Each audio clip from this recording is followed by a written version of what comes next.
Olá pessoal, tudo bem? Professor Calazans, grande prazer tê-los a bordo no Instituto Professor Calazans e os nossos cursos com a parceria Ebianchi, produção, edição, canal piloto Alexandre Sales. Direito aeronáutico é o nosso assunto principal, introdução ao estudo do direito aeronáutico, lembrando que é focado ao curso de perito judicial aeronáutico, tá? Poderíamos apresentar outros aspectos do direito aeronáutico aqui agora, nem todos, né?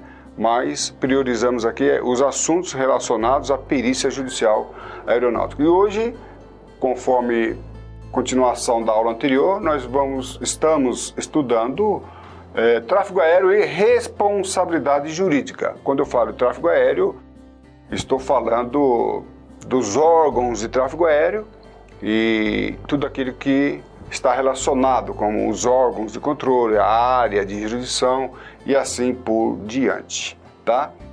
E estudamos a aula passada, né? Vimos alguma coisa sobre aeródromos, falamos sobre a zona de tráfego de aeródromo, que é uma área delimitada em torno do aeródromo, em que a torre de controle tem jurisdição. Falamos da importância disso, porque se uma aeronave ela é acidentada fora dessa área de jurisdição da torre, ou não só acidentada, um conflito de tráfego aéreo, uma infração de tráfego aéreo, nós precisamos avaliar onde ocorreu, tá? Qual foi o local e qual era o órgão de controle responsável por aquela área de jurisdição. Então nós vimos que tudo que acontecer dentro de uma ATZ, cujo limite é estabelecido nas cartas aeronáuticas, fica sob responsabilidade da torre de controle, seja a aeronave voando nessa área ou circulando aqui na área de manobra, pista de táxi, pista de pouso e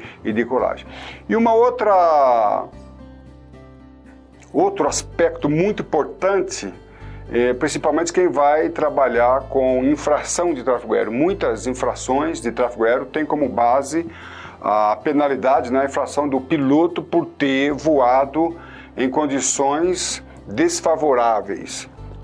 E aí nós vamos saber que nós temos a regra de voo visual, Visual Flight Rules, né? Regra de voo visual. Então o piloto vai voar segundo as regras de voo visual, se ele tiver condições meteorológicas visuais, Visual Meteorological Conditions. Então vamos lá? Regra de voo visual. Então o que é um voo visual? Um voo visual é aquele voo em que eu faço em contato com o solo, né? Então, para que olha só que interessante. Então eu declaro para os órgãos de controle, pode ser via plano de voo, ou até mesmo em comunicação bilateral com os órgãos de controle, que eu vou voar segundo as regras de voo visual. Então eu quero voar visualizando todo o meu espaço aéreo e quando eu declaro isso, veremos mais detalhadamente que eu assumo a responsabilidade, isso é regra, isso não é eu que acho. Eu assumo a responsabilidade de me separar de obstáculos e de outras aeronaves, terreno, antena, né, para caso de helicóptero que voa mais baixo e assim por diante. Mas para eu voar segundo as regras de voo visual, que são regras diferentes desse outro voo que nós vamos ver, eu preciso ter condições visuais para isso. Parece óbvio, mas não é muito óbvio como normalmente se parece, porque em muitas vezes há discussões caloróricas entre piloto e controlador, porque o piloto ele quer voar de acordo com as regras do voo visual, mas não tem condições meteorológicas para isso. Por exemplo, uma das condições para se voar por voo visual é que tenha 5.000 metros de visibilidade. E às vezes a menos. Olha, se eu não tenho 5.000 metros de visibilidade, tenho 4.000, 3.000, então, embora eu queira voar segundo as regras de voo visual, não tem condições meteorológicas que permitem esse voo. É a mesma coisa a altura das nuvens, que nós chamamos de teto, né? Para eu voar visual em torno do aeródromo, em princípio, uma regra geral, eu tenho que ter 1.500 pés, né, de altura das nuvens. Se tiver 1.000 pés, 500 pés, eu não posso voar segundo as regras do voo visual. Ora, isso é óbvio, por quê? Para eu voar segundo as regras de voo visual, conforme eu disse, eu tenho que ter uma visibilidade para que eu possa me separar de obstáculos e outras aeronaves. Se eu preciso visualizar, é estabelecido uma condição mínima em termos de teto e visibilidade. Então, se tem presença de nevoeiro, tá? Se tem presença de névoa úmida, chuva, poeira, fumaça, qualquer outra substância que possa restringir a minha visibilidade horizontal ou vertical, eu não posso voar segundo as regras de voo visual, tá? Então, o assunto infração de tráfego aéreo é o último módulo. Quando o piloto ele recebe uma multa, uma infração, de que ele cometeu uma infração devido às condições meteorológicas adversas abaixo, eu preciso, esse aqui é importante, tá? Não adianta o piloto falar, relatei ao controlador de tráfego aéreo que eu tinha uma visibilidade maior do que aquela que ele estava falando. A discussão básica é essa, né? Então o controlador de tráfego aéreo fala que as condições visuais meteorológicas é de 3.000 pés, por exemplo, 2.000 pés, e o piloto fala, não, é muito mais. Olha, não vale o que o controlador falou, tá? Não vale o que o piloto falou. O que vale mesmo é o boletim meteorológico. Então nós temos boletins meteorológicos que dizem qual é o teto. Esse boletim é realizado por um profissional meteorologista e ele que vai definir os mínimos de teto e visibilidade. Há quem diga, depois nós vamos ver, é muito complicado, muito perigoso, há quem diga que o controlador de tráfego aéreo possa contrariar um boletim meteorológico emitido ali pelo profissional de meteorologia. Não é bem assim, mas nós vamos discutir isso mais adiante. Então, o que baliza as condições meteorológicas de voo são os boletins, METAR, TAF, espécie e outros boletins. Caso mamona assassina, quando o piloto declara lá para o controlador de tráfego aéreo, o controlador de tráfego aéreo pergunta, o senhor está visual? Ele fala, estou visual. Quando ele falou, estou visual, ele quis dizer o seguinte, eu estou voando segundo as regras de voo visual, eu tenho condições de teto e visibilidade para isso, e eu me proponho agora a me separar de outras aeronaves e de obstáculos. Então, essa regra, ela é consolidada. Se eu não tenho condições meteorológicas para fazer um voo visual, eu não posso fazer um voo visual. Então, eu vou voar segundo as regras de voo por instrumentos, né? Instrument Flight Rule. Então, as condições também serão diferentes. Quais são as condições? Aí depende da região que você está voando, se é voo noturno, se é voo diurno, se é voo de helicóptero, avião asa fixa, a aviação geral, a aviação do RBH, RBAC 121, 91. Então, ali, nas cartas de voo, de pouso, decolagem, estão estabelecidos os mínimos meteorológicos para esse tipo de voo, ok? Tá? Então, um exemplo aqui. Eu falo que isso aqui é um exemplo que há certas situações, tá, que eu posso ter principalmente aeródromos, eu posso ter esses valores aqui diferenciados.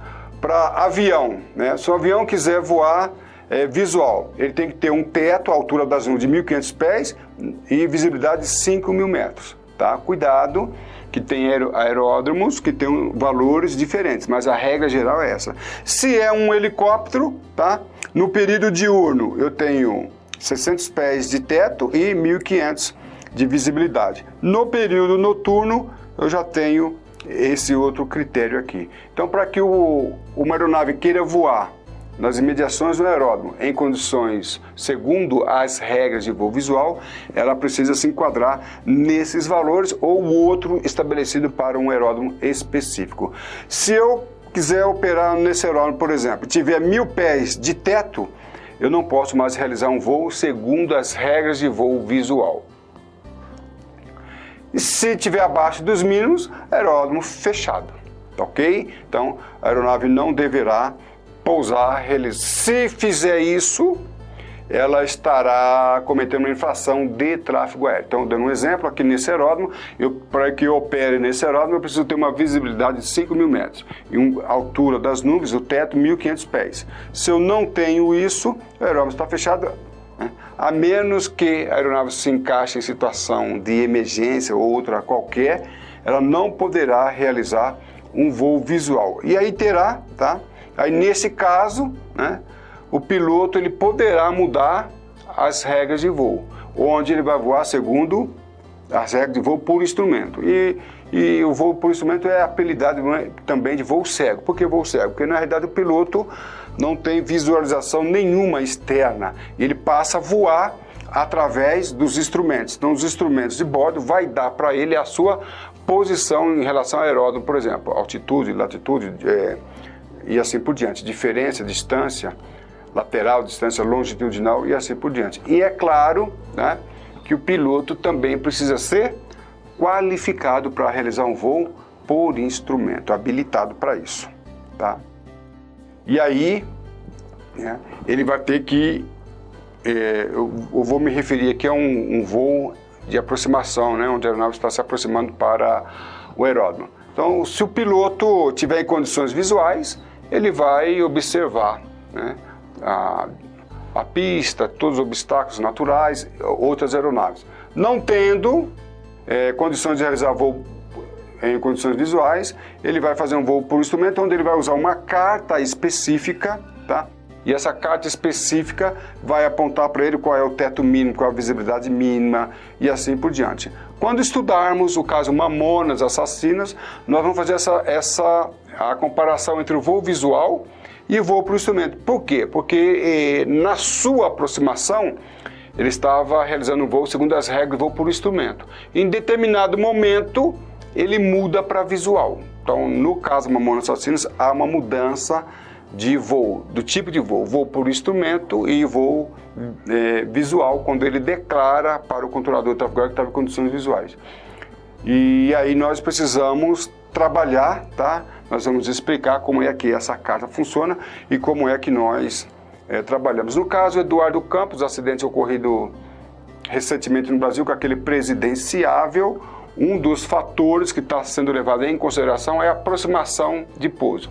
No caso, o aeródromo de Santos estava abaixo dos mínimos para o voo visual, o teto estava muito baixo, a visibilidade também não estava boa. Então ele estava fazendo um procedimento segundo as regras de voo por instrumento. E há uma suspeita, né? Na verdade nem vou falar suspeita, já o CENIPA mesmo já se pronunciou na mídia e que ele não percorreu a trajetória prevista na carta. E a gente vai estudar até que ponto isso foi uma causa do acidente, tá ok? Então é bem interessante nós sabermos isso aqui. Aqui é a carta, né? Uma forma mais clara, mais concisa, aí onde eu tenho o perfil do procedimento, a distância que a aeronave tem que curvar, teto, visibilidade e outros fatores que nós vamos apresentar, tá? Então, olha só que interessante, isso aqui é importante para que nós saibamos. Eu falei que quando a aeronave está voando em torno do aeródromo, existe uma área de atuação da torre, que eu vou chamar aqui de área de jurisdição, que é a ATZ. Aquela ATZ, ela tem a finalidade de proteger o circuito de tráfego, né? O circuito de tráfego, eu poderia dizer que é uma manobra retangular que fica em torno do aeródromo, tá? Agora, vamos supor que a aeronave não esteja realizando um voo visual. Se ela não está realizando um voo visual, está realizando o voo segundo as regras de voo por instrumento, ela vai fazer um procedimento diferente, que nós chamamos de procedimento por instrumentos, né? Tem um auxílio à navegação, não vamos entrar aqui em detalhes na navegação em si, mas o que nós precisamos saber é que é um procedimento bem diferente. Se a aeronave estivesse voando em condições visuais, ela faria um procedimento a 1.500 pés, bem mais próximo da torre e assim por diante. Realizando um voo por instrumento, muda a coisa, tá? Vai fazer um voo bem mais elevado e vai cumprir esse procedimento. Então, esse procedimento, tá? Ele também tem uma área de proteção. E essa área de proteção, tá? Ela é chamada de CTR, tá? CTR, deixa eu avançar mais um pouquinho, aqui, CTR. Então, eu teria para o voo visual uma ATZ, que é uma área, zona de tráfego de aeródromo, uma área mais próxima do aeroporto. Se a aeronave está realizando voo por instrumento, é uma área maior, está fazendo um procedimento bem diferente. Essa área também, tá? Essa área também é definida nas cartas de aproximação, tá? E aqui eu tenho a CTR, né, que é a zona de controle. Então vamos lá? Se a aeronave está fazendo um voo, realizando um voo nas imediações da torre, na ATZ, ela é controlada pela torre. Mas se ela está fazendo um voo já nessa área, uma área maior, ela já é controlada pelo APP, que é chamado controle de aproximação. E APP é uma área já maior, né? Só para você ter ideia, vamos supor que a aeronave esteja voando em Guarulhos. Tá? A aeronave voando em Guarulhos, nas imediações da torre, está voando em contato com a torre de Guarulhos. Se a aeronave está fazendo um procedimento por instrumento, né, ela já está em contato com o APP, e esse APP é um outro órgão operacional, tá? Um outro órgão operacional que se localiza em Congonhas. Então, Congonhas pega Marte, né, em termos de CTR, pega Campinas, pega Guarulhos, né? Hoje também São José dos Campos, Jundiaí. Então essa área que está fora da jurisdição da torre desses aeródromos está na jurisdição do APP, Airport, né? Airport Control, é o controle de aproximação que tem por finalidade controlar as aeronaves na sua área de jurisdição, que é, tá, a CTR, tá? Então, jurisdição. Eu preciso, lembra aquela pergunta muito importante? Eu preciso saber onde a aeronave está. A aeronave está realizando um voo visual. Onde? Nas imediações da torre, na área da torre, na jurisdição da torre. Então é a torre que vai responder por tudo que acontecer ali. Na aeronave está fazendo voo por instrumento na CTR, uma área maior. Opa, CTR, jurisdição do APP. E eu volto, que não vou responder isso hoje, mas para que a gente possa entender bem. Caso Mamona Assassina, repito, a aeronave estava voando na jurisdição da torre. Quem deveria estar quem deveria estar controlando essa aeronave era a torre. No entanto, ela estava conversando com um APP. A aeronave não estava na jurisdição do APP, estava na jurisdição da torre.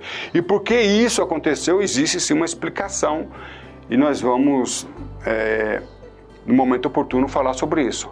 Mas aqui a gente precisa entender essas áreas de jurisdição. E aí, nós temos a área terminal, ou Terminal Area. O que é a Terminal Area? Então vamos lá? Então eu tenho aqui um aeródromo. Só revisando, se a aeronave estiver voando na jurisdição da torre, está voando um ATZ falando com a torre. Se a aeronave sai daquela área, vai para a CTR e fala com a APP. Então, como eu disse, a aeronave, ao se aproximar, ela vai fazer um procedimento. Ao fazer o procedimento, normalmente ela estará dentro da CTR. Mas depois que a aeronave, por exemplo, a aeronave também, quando inicia a sua decolagem, está com a torre de controle. Depois de um determinado tempo e de um determinado espaço, ela sai da área da torre e, fazendo um procedimento de subida, entra na área do APP, né? E aí entra um outro momento que eu vou chamar que é um momento de transição. É o momento onde a aeronave não ainda ingressou na aerovia, na rota, não ainda nivelou, não está no nível de cruzeiro, está realizando o seu procedimento de subida, já terminou o procedimento de decolagem propriamente dita, mas ainda não entrou nas aerovias, não está reto e nivelado. Nesse caso, ela está voando que eu vou chamar de área de transição aqui, na Terminal Area, área terminal, que também é área de jurisdição do controle de aproximação. Ok? Então vamos lá para a gente entender bem? Olha que interessante.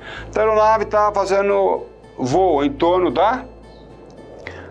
aeródromo, só treinamento de pouso e decolagem. Não vai sair da jurisdição da torre. Então vai voar só no ATZ.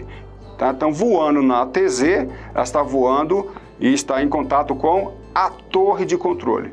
Se ela for sair da jurisdição da torre de controle, entrando na CTR, ela vai falar com APP. Então, APP, ele controla a CTR e a TMA. E se a aeronave for subir, né, de repente, é possível que a aeronave também fique fazendo treinamento somente nessa área aqui. Então ela sai, decola e vai fazer treinamento de procedimento de subida ou de aproximação. Então decola, sai da jurisdição da torre, sai da ATZ e passa com o controle. Se ela for prosseguir para um destino, né, um outro aeródromo, outra localidade, antes que ela ingresse na aerovia, em rota, tem a fase de transição, então ela está falando com o APP na TMA. E é interessante que às vezes, né, a aeronave está vindo de um voo, tá? Ela está vindo de um voo e ela inicia o procedimento de descida, não, inicia a descida, que é o elemento de transição entre o voo nivelado e até mesmo antes de realizar o procedimento para pouso. Então nessa fase de transição, que nós chamamos, ela está dentro da área de terminal area, tá? Muito conhecido como TMA.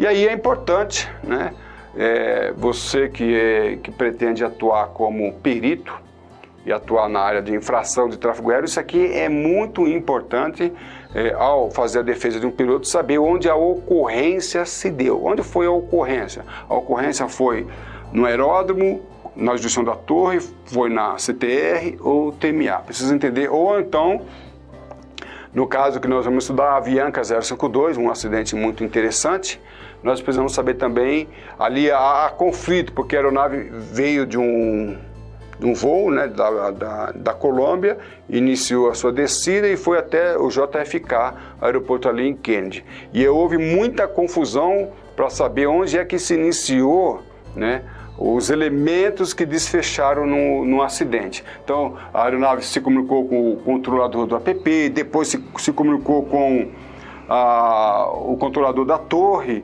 e percebe-se, fica fácil perceber que a aeronave, à medida que ela vai mudando da área de jurisdição, ela vai sendo transferida para o outro controle. E os controladores precisam se coordenar aqui. Ô torre, o APP pode enviar mais aeronave. Torre, estou enviando mais uma aeronave para você. Em contrapartida, a torre também envia aeronave para o APP. Então, a coordenação entre esses controladores e diferentes órgãos de controle é importantíssima. E às vezes um acidente, um conflito se dá devido a uma má coordenação entre esses controladores. Aí nós vamos saber, repito, onde a aeronave estava voando e quem era o responsável, tá?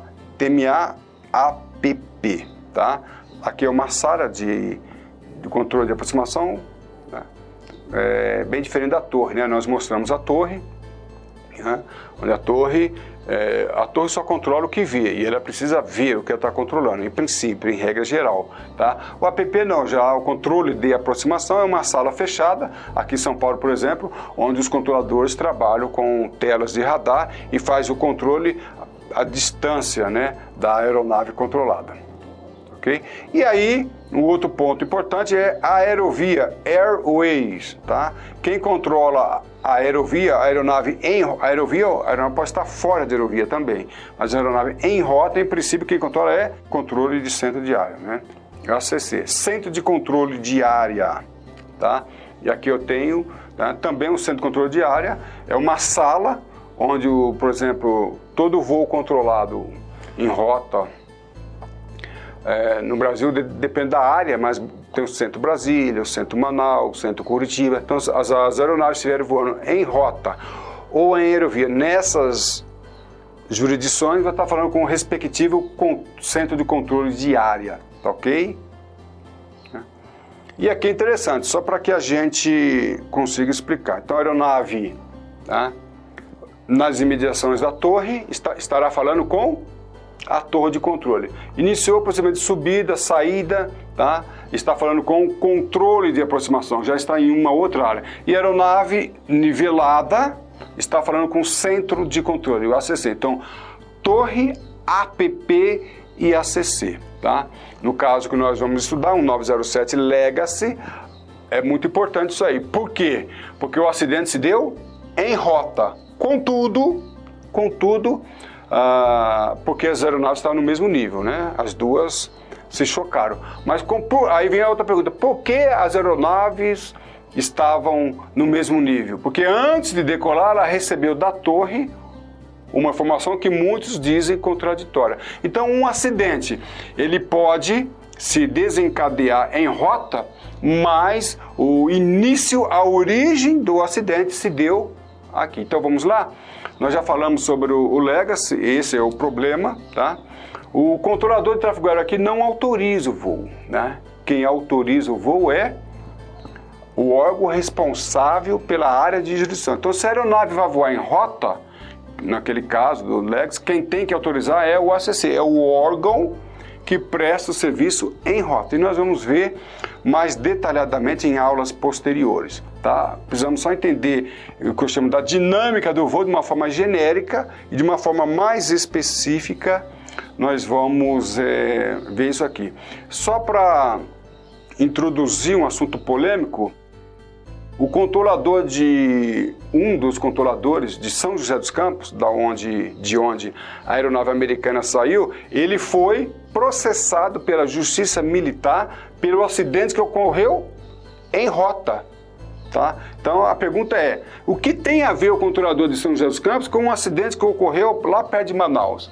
E aí nós precisamos trabalhar. O que foi que ele falou aqui, quando a aeronave saiu, que implicou no voo em rota? Ele tinha jurisdição sobre isso? Ele não tinha jurisdição? Quem era o responsável? É isso que nós precisamos entender para, no caso, trabalhamos na defesa, acompanhamos a defesa do piloto, acompanhamos a defesa do controlador de tráfego aéreo e precisamos trabalhar com argumentos no sentido de usar toda essa concepção que nós estamos falando, né?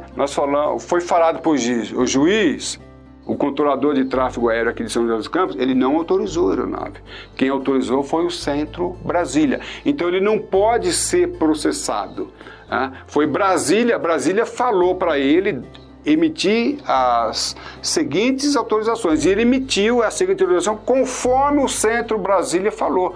Ora, se ele apenas repetiu o que o Centro Brasília falou para as duas aeronaves voar em determinado nível, ele não tem culpa mesmo porque na torre de São José dos Campos ele não tem nem noção do que está acontecendo aqui.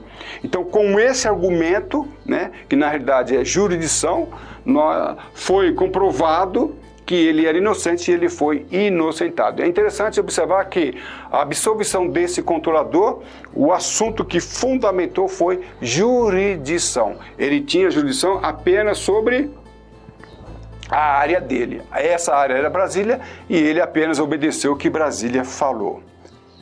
Isso é controverso, tá, pessoal? Muito controverso, existe ainda muita discussão, mas... Né? O caso Mamonas Assassinas, repito, que estudaremos, um dos fundamentos do caso é exatamente isso. E aí eu já vou fazer um link com a aula anterior, que é a seguinte, né? Lá em Guarulhos, a torre de controle é operada na época do acidente, era operada pela Infraero, tá? Olha só que interessante. Então a aeronave, repito, estava voando nas imediações da Torre de Guarulhos. Na hora que ela colidiu, ela deveria estar falando com a Torre de Guarulhos, cuja operadora é Infraero, mas estava falando com a PP, que fica lá em Congonhas, operada pela Força Aérea Brasileira, os militares. E aí vem o grande conflito, onde muitos advogados se perderam aí. Ao processar, uns achavam que ia processar a FAB, a Força Aérea Brasileira, outros a Infraero e os controladores, né, de Guarulhos, controladores de Congonhas. Essa confusão, ela se fez, foi espalhada por todo o Brasil por alguns advogados, especialistas, mas só vamos dominar esse caso se nós soubermos quem opera, né, quem tem jurisdição sobre determinada área. Tá? Então a CTR é a zona de controle, é o controle de aproximação. Tá? Mas a aeronave Mamona Assassina estava exatamente aqui, ó, voando nas imediações do aeródromo de Guarulhos, né? E precisamos Essa é a pergunta crucial, né? Se ela estava na área de Guarulhos, por que ela está falando com a APP? Por que ela está falando com o controle de Congonhas? É isso que nós vamos discutir detalhadamente, ok? E aí a torre era operada pela Infraero. O APP com quem a aeronave estava falando é operado pela Força Aérea Brasileira. Se você fosse advogado, né, quem você iria demandar? Esse conflito existiu. Você iria demandar a Infraero, considerando que os controladores foram responsáveis da torre, né, de Guarulhos pela colisão ali da aeronave com o morro, o terreno, ou os controladores do APP, do controle lá de Congonhas, com quem a aeronave estava conversando, é que foram responsáveis. E se você não demandar a pessoa certa, você perde tempo e assim por diante. Caso extremamente interessante, apresenta grandes conflitos, né, de tráfego aéreo, conflito, né, na área de jurisdição, muito importante para que a gente possa entender a dinâmica do voo, ok? E hoje estamos aí terminando a nossa aula, tá? Só lembrando que é apenas uma introdução. Todo esse assunto será consolidado na segunda parte, onde nós vamos estudar os casos concretos, né, acidentes reais que ocorreram e demais trabalho, ok? Faça contato com o nosso site, conheça os nossos cursos e produtos, né, e todo o trabalho realizado pelo professor Calazans. O contato está aí, aguardo o vosso contato. Para mim, professor Calazans, foi um grande prazer tê-los a bordo. Um aeroabraço e tudo de bom.